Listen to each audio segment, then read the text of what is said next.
Welcome back to the Marvel Movie Minute, a daily podcast in which we smash apart the films of the Marvel Cinematic Universe into 1-minute chunks so we can analyze them in scrupulous detail.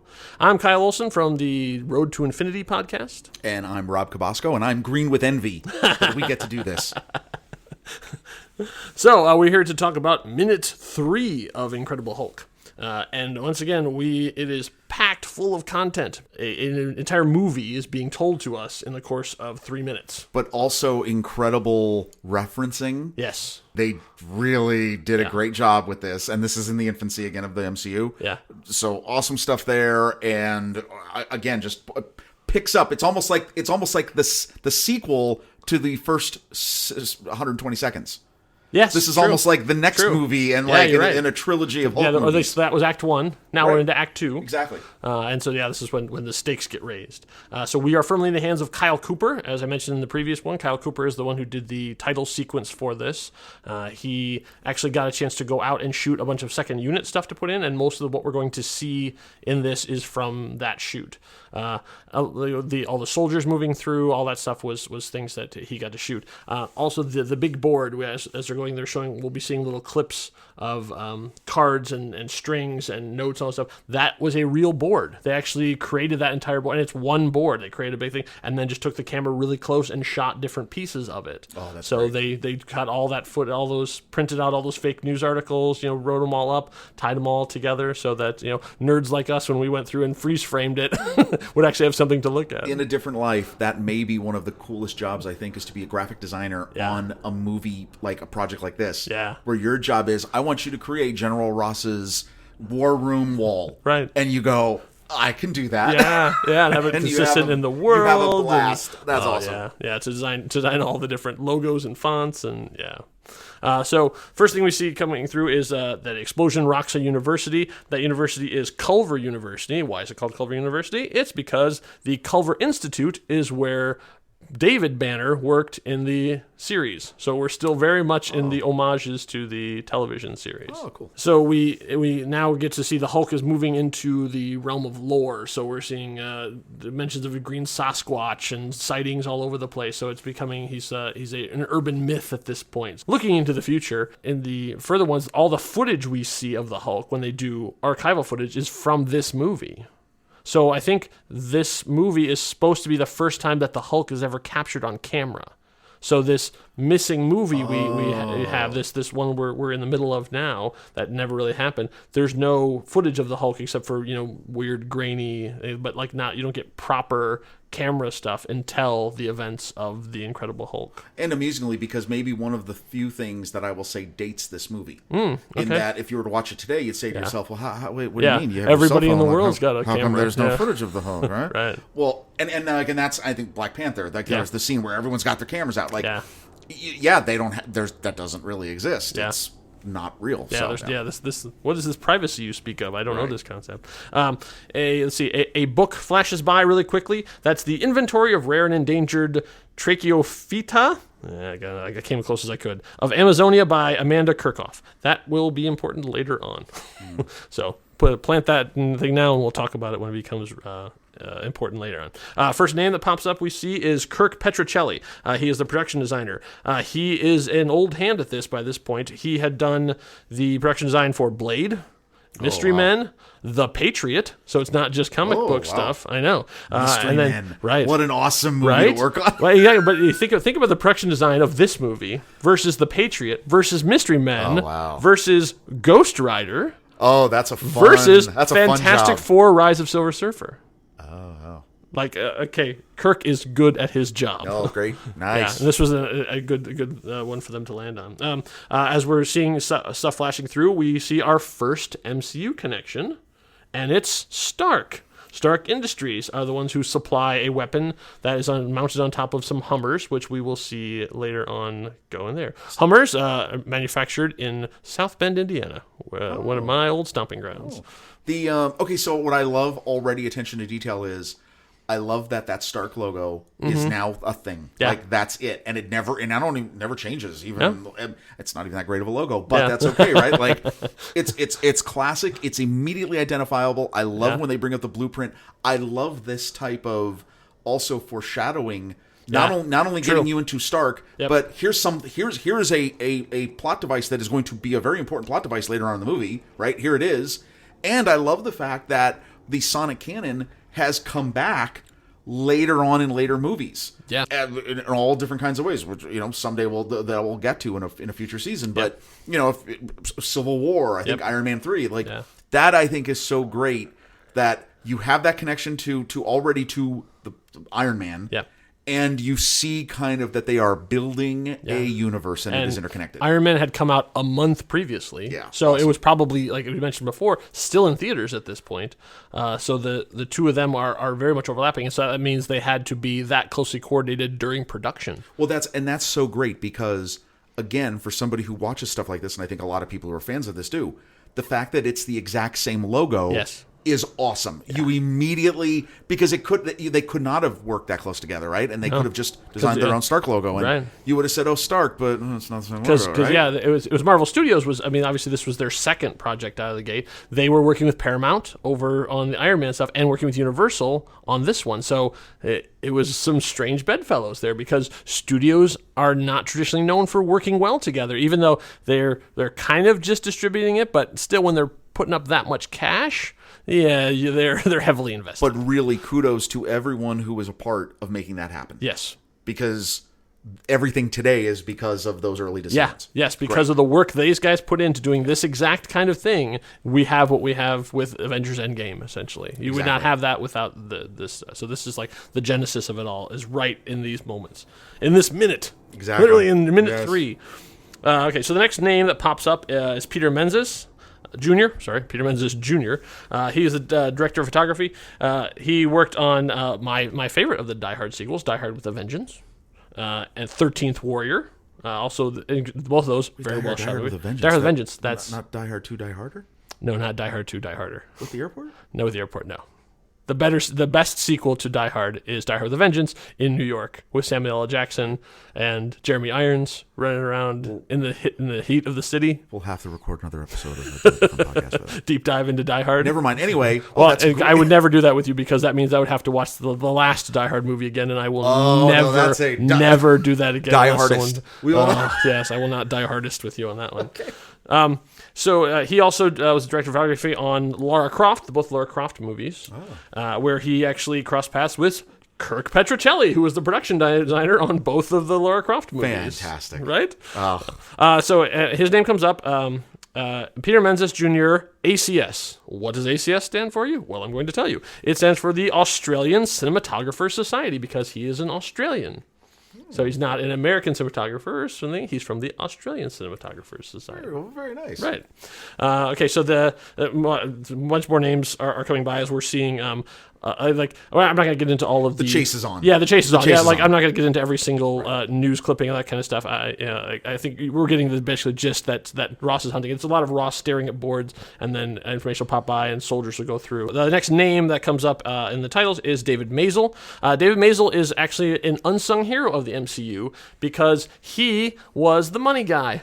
So as much as Kevin Feige is the idea guy, David Maisel is the one who was behind the scenes, like putting writing those checks, getting that money together, getting that nest egg for the Marvel Studios, so it could do its own thing. Ideas without money remain ideas. That's right. And David Maisel's name will disappear from these movies, because when they get sold to Disney, he got his nice fat paycheck that he well and truly earned and got the heck out of there. And he's doing something. And so we owe a lot to him, too. So I hope he's enjoying his yacht. Way to go. Hope all is well. Disney money bought him. Okay, so the next name that comes up we see is Jim Van Wyck. He was a producer on a bunch of Richard Donner movies. So he did Conspiracy Theory, Lethal Weapon, Maverick, all those things. He also was a producer on Armageddon, Free Willy, Dick Tracy. That's a powerhouse thing. And he did this movie and retired. Yeah, so either it was so traumatic, or he was just like, yeah, I think that's pretty much good. Like, I'm gonna call it a day. After I've done Dick Tracy and the Hulk, I don't think there's anybody else to go. Oh, Dick Tracy. So he's currently retired, living in California with his family. So we wish Jim Van Wyck nothing but the best. Well done. Yeah. Okay, so then we have our second MCU connection, because another name pops up, a significant name, and that name is Nick Fury. It's half a second you see it, and we comic book nerds go, oh, and everyone who saw Iron Man and stayed to the end of the credits goes, oh. Oh, that's awesome. Put the two things together. That was great. Very cool. Next major name we see come up is Avi Arad. Avi Arad is still a very, very powerful person, so I will not say any negative things against him. I will say we could fill an hour just talking about this man and his accomplishments and all the stuff he had done, but basically he shepherded Marvel through the 90s, which was a very, very rough waters for them. But any of the animated series that you love, Avi was behind them. Like, he did almost all the best stuff that came out of the 90s. His name was attached to it. And then when sort of the stuff split, he followed Spider-Man. So he is still connected, and he has been involved in all the Spider-Man stuff from the 2001 Spider-Man movie all the way through, Spider-Verse, everything, all the new stuff that's supposed to be coming out, Morbius, all the stuff. Like, Avi Arad is involved in all the Spider stuff. So yeah, so he is the spider at the center of that spider web. Oh, very cool. Yeah. Let's see, and then of course the name that we all know, and especially you and I know because we've talked about him for 100 episodes or so, Kevin Feige. So Kevin Feige's name pops up here as one of the producers, and of course, the late the great Stan Lee. Oh yeah. Yeah. So then now we move on to another connection here. We get to known associates. So the list of the name is Betty Ross, who we've seen already injured and waking up a thing. Samuel Stern, who we will see later on in the movie. And Rick Jones. Now, Rick Jones is a really, really deep Marvel cut. And I'm actually shocked that we've had so many movies and he still hasn't shown up yet. I only can think that there's some kind of rights thing. So Rick Jones was the guy that Bruce Banner saved from the explosion in the original Incredible Hulk #1. Oh wow! Yes, so Rick Jones was he was a hot rodder, essentially, like with his dune buggy, jalopy, whatever, like going through the desert, crossed into they were testing the gamma bomb, and was going and crashed, and then the bomb was about to go off. So Bruce Banner runs out from the thing and knocks him into the shelter, and then gets blasted with the gamma bomb, and that's what turns him into the Hulk. So it was in the comic books, yeah, and most of the animated series and stuff too. So Rick Jones is sort of the reason, and so from that he's become the sidekick essentially to the Hulk all the way through. And he's also has his own adventures. He's been an Avenger. He's gotten powers. He's been Captain Marvel. He's the Agent Coulson of the Marvel comic universe. Oh wow! Because he knows everybody and he's everywhere and everybody likes him. So I guess Coulson kind of does serve that function. So maybe that's why he hasn't shown up. But his name in here is a nice fan homage. And those of us who are big Rick Jones fans were hoping we're going to see him, but no. Still no. In none of the incarnation. I mean, animated, yes, but in no live incarnation, there's never been a live Rick Jones. And if I'm wrong about that, please contact us and let us know, because I would like to know that. Well, no, because then what? I mean, you put it in there again. Fan service. I was thinking that, but what happened to the plan? I don't know. See, maybe that's a character. I know we've talked about this before about the difference between the standalone Hulk films and then obviously the way the MCU has really decided to use him. Right. Maybe that's a character that if you could do a standalone Hulk film, that's the story you tell then. Yeah. Huh. Yeah. The guy next to the Hulk. Yeah. I mean, that's like he's really the everyman because he's just a regular guy. Like, he's not a brilliant scientist. Like Falcon and Captain America. Yeah, Falcon is a trained soldier. Rick is not. I mean, he's even more. He's just. I mean, he really is a regular guy. Gotcha. Obviously, as in the comic book thing, he's gotten super intelligence and he's gotten powers. Right. Currently, I believe he is a gamma irradiated person known as A-Bomb. He's blue. He's a big blue hulking thing. But I'm not sure if his powers have been taken away, because at one point they were. So that was his version of the Abomination. He's A-Bomb. Oh. Right. So I'm not sure. But that's a great nickname if your name is an Abomination. Right. A-Bomb. Right. He's A-Bomb. Right. Because he's cool. And when he transforms, instead of getting angry, he gets really mellow. So it's like there's a whole lore that goes along with it, about what you turn into when you do that. So but like the rule goes, like just like I talked about on our Ang Lee episode, if you hang around the Hulk long enough, eventually you're going to get gamma powers. Yeah. It's just one of those things. So so he does not show up in the movie, but it was nice that they put a little shout out to him here in the credits. And the person I would say probably responsible for that is the next name on our list, and that's Zach Penn. Zach Penn is the screenwriter for this. Now, his credit is screen story by and screenplay by. And so I'm a writer, so I had to like look up the WGA rules and why that's the case. And what it means is screen story by is if the stuff is based on pre-existing material and you're adapting it.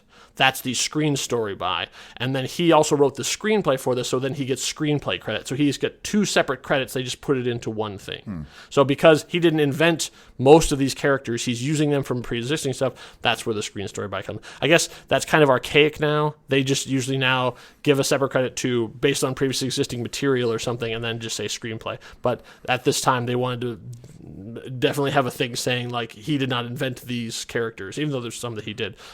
He did not invent Ross and Hulk and Samuel Stearns. He's done some really great stuff. He is one of my favorite screenwriters just because his career is nuts. Like the amount of stuff he's doing, and I'm not saying not. There's always a bit of luck, but like the fact that he keeps getting rehired shows that he has some serious talent. His first screenplay produced was The Last Action Hero. I love it. I love The Last Action Hero. When I was a kid, that was one of my favorite movies. My God, that's awesome. an amazing movie. So from that, he did Inspector Gadget. He did X2, X-Men United, which I would say probably, if we're going to have a throwdown about that, probably the best X-Men movie. Yeah. So he wrote that. He did the stuff for the fantastic, bunch of the video games. He did Elektra. What are you going to do? He did the original story for the Avengers that Joss then reappropriated. So Gotcha. Some elements of it remained, and Joss and the two of them have been very cordial about it, so it's not even one of those like, how dare you change my stuff, but there are elements of that still live on in the Avengers thing. And then most recently he did Ready Player One. He did the adaptation of that, working with Steven Spielberg. So and you know what his next project is? His next project? No, I don't know what his next project is. His next project is Free Guy. With Ryan Reynolds, which is coming out. And I was going to go beyond that. I was going to go beyond that. He's working on the Suicide Squad. Oh, he is. Yes. Okay. So I mean, he's got some. I think he's. We talk about the Suicide Squad a lot on the Road to Infinity. I think a lot of build up for that movie. Yeah, I know, right? What a great. Yeah. What a great litany of work here. Yeah. That's fantastic. Yeah, he's got legit geek cred. Sure. So like I think we're in good hands in terms of that. And then finally we get to the name that we all been waiting for, Louis Leterrier. He is the director. He had directed The Transporter and Unleashed at this point. He would go on to contemporarily do Now You See Me, which I love that movie.